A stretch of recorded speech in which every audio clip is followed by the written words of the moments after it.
Hello, Howard Cooper here from Rapid Changeworks, and as you know, I am putting together a children's story. Last time we talked about the children's book, I actually did a full reading of the book. It's called The Rustle of Leaves. If you haven't watched it already, go back and check that out. But I promised I would also be releasing content which talks about our journey of putting this all together, from the idea and the story as read to it being out in the shops, out on Amazon for you to purchase. And I've been working with the most amazing illustrator. I only met him a couple of months ago, and since then we've been talking about him doing the illustrations, and he put together just some ideas for how each page would look. We've been working together a little bit on that. We've finally got to the part where we're now moving forwards and we're bringing this to life. And each week now we're meeting. He's going to show me what he's been working on, the images that have been coming out, and I'd love to share that journey with you guys as well. It's a guy called Jacob Rosier, and I hopped on with Zoom with him, and I wanted you all to meet him. At the end of this, we're announcing a big competition with a great prize for young people who are interested in developing their art skills and engaging with the story. So it's definitely worth waiting for, especially if you have a 4 to 8 year old.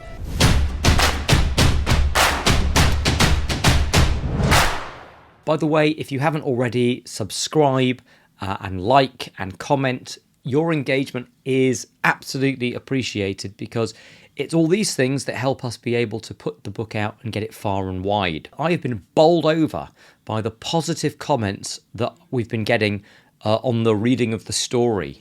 And my son, he's George, he is 7 years old, was at school, and he didn't tell me that he was going to do this, but he told the teacher that Daddy's written a story and you can see it on YouTube. And she apparently had a little look at it and then played it to the whole of his year group. And that evening we were getting messages, my wife and I, from people saying, you know, my daughter won't go to bed until she's heard the story. She thinks it's great. And I've already been invited into a couple of schools to go and do readings and talk about the story. So I am so excited about this as a project, and please share widely this story. Let's get it out. I think the themes of helping young children to understand that sometimes they become afraid of things that are perfectly safe is so important, especially at a time where I'm seeing more anxiety around in the world than ever before, and who knows how it will affect the young of today. Anyway, let's head over and meet Jacob Rosier, the illustrator. And he is here. Welcome, Jacob. Hello, thank you. So, Jacob, I know people are curious about this because they've seen a few of your images on the story that I put out of The Rustle of Leaves, the animated rabbit running across the screen. We had some images of foxes, and these are just some of the preliminary drawings that have been emerging from this process. Tell us a little bit about yourself, Jacob, and how you got started as an illustrator. Well, hello, I'm Jacob Rosier. I am an artist based in the US, North Carolina to be specific. And yeah, I fell in love with illustrating at an early age. I've always drawn, even as a kid and stuff. And I didn't really seriously consider it until like mid high school to actually like go into it as a job. So I went to college for a bit. I got my degree in 3D animation.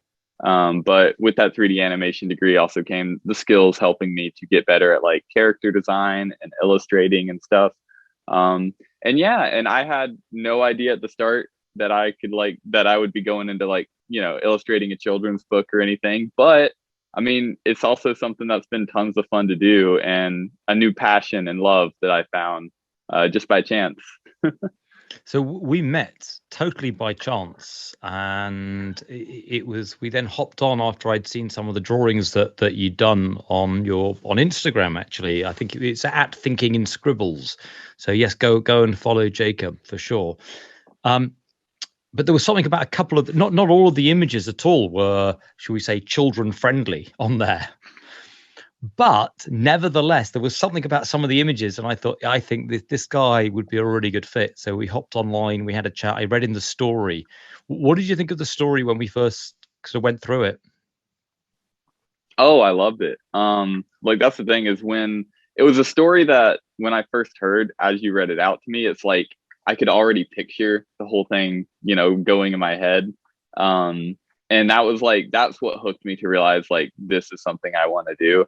Because if I had trouble like visualizing it or something, or had trouble like uh seeing like how the scenes were playing out, then I would have like, been like, okay, maybe this isn't my realm of expertise. But the fact that everything was like coming together so nice and every single page I could like break it down, I knew it was something that I wanted to work on.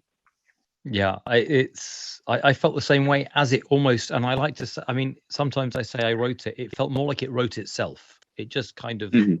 emerged, and as it was emerging, I could see it very visually, and I really wanted to work with someone who shared that same kind of vision for it. And as we've begun this journey, and just to let everyone know where we're at with it, we have done. Jake has been hard at work and storyboarded pretty much all of the pages, which we've kind of looked at. But apart from being an initial thumbnail, with not a huge amount of detail, we're now at the stage where we're now meeting every week like this, and we're looking at, okay, what's happened this week, what images have been worked on, and where is it at? And then often I give a little bit of feedback. Is it working for me in terms of the vision of where I thought it was going? But um, so often I basically just go, it's brilliant, it's amazing, because Jacob, don't get big headed, but you are kind of super talented at this. Thank you. Thank you. Um, so yeah, so I am curious. Tell us this week what have you been doing? Yes. So, I guess like as of right now, this week is official week one in production of the book. We got the thumbnails done and all that, but yeah, I can share my screen and show kind of what I've been working on and what I will be working on in the future. So yeah, I Cool. let's do that. I haven't seen these yet. He's been very quiet this week, and I've been sitting there going, "Has he really been doing anything?" But he assures me he has. So yes, you'll see you'll see this coming out up for the first time as I see it too. Awesome. So Oh, yeah, look at this! I've been working on this is my whole, Rustle Leaves folder. This is you know, a cover in the works. This is kind of like what rough stuff will look like. That I send to Howard and we go, oh, do we like the look of it? Do we want to change it and stuff like that? But by the end, we get illustrations in the realm of this, um, Oh where this is look. something that we've been working on for a while. But this is a big reveal of Gus and Nellie after they're born. Um, and yeah, this was a joy to work on. Um, oh yes, and Howard, how do you like the bee? Is the bee much better now? I love the bee. I love the bee. People, I'm giggling now because people won't realize. Um, I think one of the initial sketches you showed me where I loved the bee, but the position made it look like he was kind of dive bombing the kids and about to attack Yeah. them. And I kind of went, hold on a second, this is not a friendly bee. This looks like a death bombing bee. Exactly. And that's what I mean, honestly, to any young artist out there, that's what's important to have other people, look at your art and tell you what they think about it. Cause he was right. I mean, the bee was certainly out of place. So I really appreciated his criticism to change it and actually make something that I like a lot better than the original. Um, oh yeah, and here is the one of Pippa just Oh, running to the farmer's field. uh, this is an idea that we kind of this was a page that we kind of figured out early on as well. Really liked the idea, but it had a lot of process to it. Actually, I think I can show as well. yeah. Um, let's see, I can do a little time lapse Oh, and that would be see. brilliant. Yes. So originally, like, going with the weekly meetings and stuff has helped a lot because this was Pippa's original pose. Um, and it was nice. And this was still like kind of a rougher sketch, but it wasn't kind of the feeling that we wanted. So as you can see in the video, I kind of sketch out more things and find a pose that I like essentially. And once it's that, you're doing all the fun little details. And we changed the binocular as well to something much cuter. Um, so that's the little binocular going out and all of that. And yeah, that was a really fun page to work on as well. I really like it, and I love. This is the first time I've seen the detail on the floor on the ground, and I love it. I love the little dandelions, and I've just noticed there's a little dandelion strand that's floating off, Yeah. Yep. and I love that attention to detail. Oh, thank you. Yes, I feel like a dandelion, you always got to have something flying away with it. Um, and this is one I'm really excited for because the background was a joy to work on. Um, but here is, yes, this is Howard's first time, and I'm really happy with how it's came out. Earlier, we had just Pippa, and her kind of holding the lettuce, but this week I worked on, putting the trellis, or as in the States we call it lattice, Mm-hmm. um, and the background with the leaves and stuff. And it kind of worked out pretty much how I wanted it. I really, really like it. I really like it. It does everything we want it to do. Thank you. It's brilliant. Thank you. And let's see. Oh, yes. And here is another one of Pippa eyeballing the lettuce for the first time. This is at the beginning of the story. I just realized that this is actually unfinished. So you'll see later there will be the rope tied around the binoculars and around her neck. Okay. Yeah. But yeah, so and I this is love the fact that you've got I'm noticing blur on the periphery of the binoculars. yeah, because I was so confused on how to get a good like binocular effect. Because I had the original like cutouts there, and the cutouts were just like uh too harsh, I guess, too harsh of lines. So I looked up online kind of how movies get around that idea. And there's always this blur effect, which I really like. Yeah, that's it's really cool. Where is the? My thought is in maybe people didn't notice, but in one of the last shots where the binoculars are on her back, she's actually inscribed her name Pippa Oh yes. into it. Let's go back. At the angle she's holding them, would Pippa be there? Or No, because it wouldn't, would it? I was thinking it would be on the other side. Yes. But also I was thinking about that too. It could be confusion, especially if like we accidentally, decide something's better on the flip angle or something like that. So we could just do Pippa on both sides. And it's written a little differently or something, but still getting the point across that you always see the her name on them. Yeah. Because this one too, like what I was saying, like flipping. If we decide to flip it this way, well now It would that's the have side it of the on. binocular. Yeah, now it would need it. So that's just something that I think it would be a good idea to have the name on both sides of it. Yeah. No, And yeah. Okay, but I really like it. I think it's great. Absolutely thank great. you, thank you. So yeah, and this is kind of when in the storyboarding process.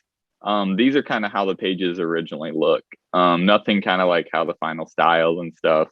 And this is actually, I haven't been working on this one as much, but a good example of one I have been working on is this one, where this is going to be like, a nice little forest scene of them running from their burrow, which is, I love it. right over here.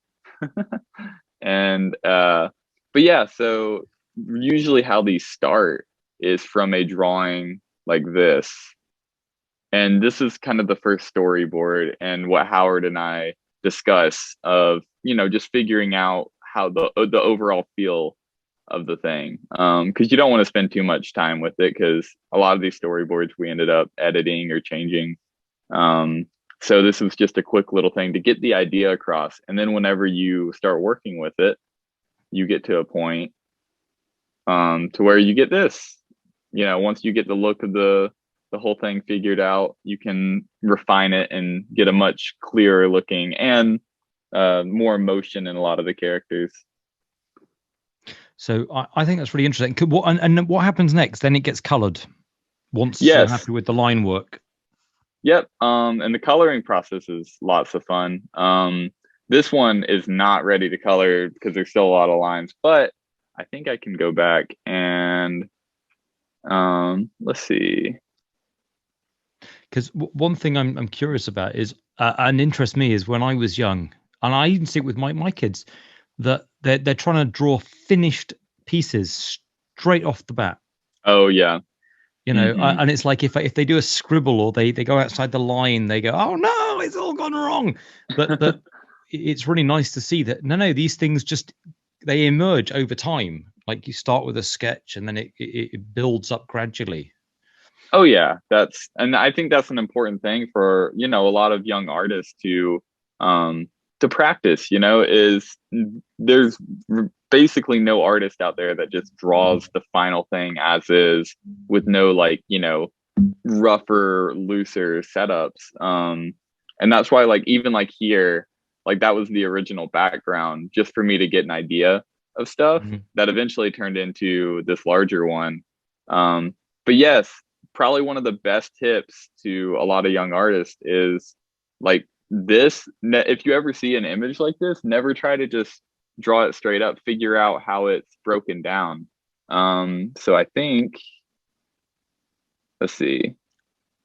So this one has, well, it won't reveal on me. There it goes. This one originally started with this little thumbnail and, very loose, but just getting the point across. And then it came with the process of refining them. And I actually just realized this is actually missing some of the refining parts of it because I work on my iPad and I'm limited by how many layers I have. So sometimes I have to delete some layers to make room for color and stuff like that. I think it's fat. One of the things I've really enjoyed about this project so far, and I'm continuing to enjoy, is just watching these illustrations coming to life. You're bringing life to these words and this story in such an amazing way. And I know in future weeks, the idea is we're going to record more of these. And at some point, you might do a kind of a how to draw the different characters, little tutorials so that people can begin to learn your drawing process for putting these characters together.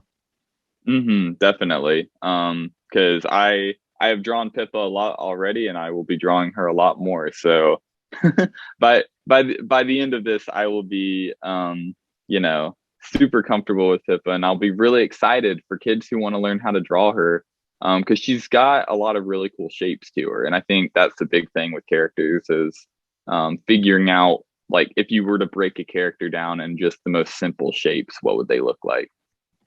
Yeah. So everyone, yes, thank you. This is the one, the only Jacob, who is a great illustrator, great guy, very fun to work with, and you'll be seeing lots more of him as well. You might be able to tell, but I love this guy. I think he's fantastic at what he does.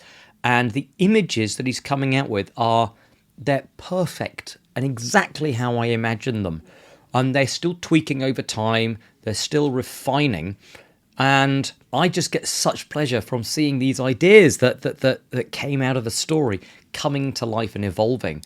And we wanted you to share the excitement of the illustrations too. So here is the competition that you've been waiting for.